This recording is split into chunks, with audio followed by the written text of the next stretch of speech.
Coucou, c'est Caro. Ce soir, je te fais une petite vidéo rapide. En fait, j'ai oublié la vidéo du jour et je suis sortie avec des amis.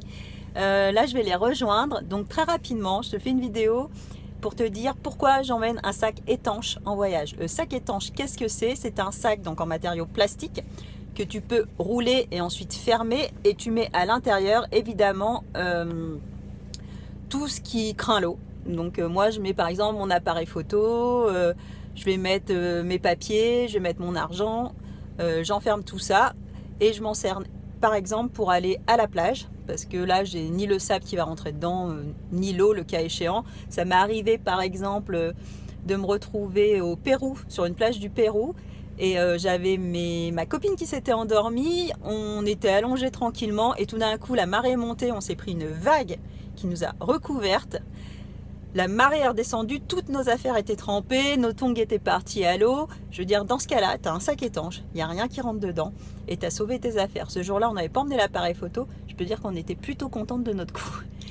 La deuxième situation dans laquelle je prends mon sac étanche, c'est pour aller faire des treks à la journée. Donc dans les treks à la journée, pareil, tu vas emmener ton appareil photo ou tes papiers, des choses que tu n'as pas forcément envie toujours de laisser dans les auberges jeunesse, mais que tu n'as pas non plus envie que ça prenne la pluie dans un trek. Sac étanche, tu le mets en bandoulière, c'est un sac assez léger qui se porte facilement et toutes tes affaires seront en sécurité et au sec. Donc encore une fois, le sac étanche, super pratique aussi pour les treks. Et enfin, je l'utilise pour sa fonction première, pour toutes les activités nautiques. Donc quand j'ai pris les bateaux, notamment en Thaïlande, avec parfois toutes les vagues qui viennent sur le pont, quand je fais du kayak ou quand je fais aussi du paddleboard, je pose toutes mes affaires dedans, je mets même ma serviette de toilette pour qu'elle reste au sec, je plie mon sac étanche, je le ferme, il n'y a absolument rien qui rentre, même ton appareil photo est en sécurité et donc tu peux l'emmener partout. Si tu veux passer d'une île à une autre, tu as ton petit sac sur ton paddle, super pratique.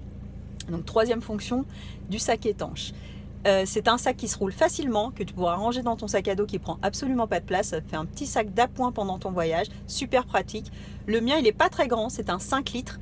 Je l'avais acheté en Thaïlande, donc vraiment pas cher, genre 10 €. Si tu n'as pas envie de l'acheter avant, tu peux l'acheter une fois sur place en Asie par exemple, ça se vend bien. Et pour terminer donc avec ce sac, tu peux peut-être te conseiller de prendre un 10 litres si tu en veux un, où tu peux mettre un petit peu plus de choses. Moi je sais que des fois en trekking c'est un petit peu juste, mais bon, j'aime bien mettre même une bouteille d'eau ou quelque chose à manger dans le sac. Ça rentre évidemment, mais voilà, un petit peu plus grand forcément, tu peux en emmener un petit peu plus. Ça sera aussi un petit peu plus lourd par contre.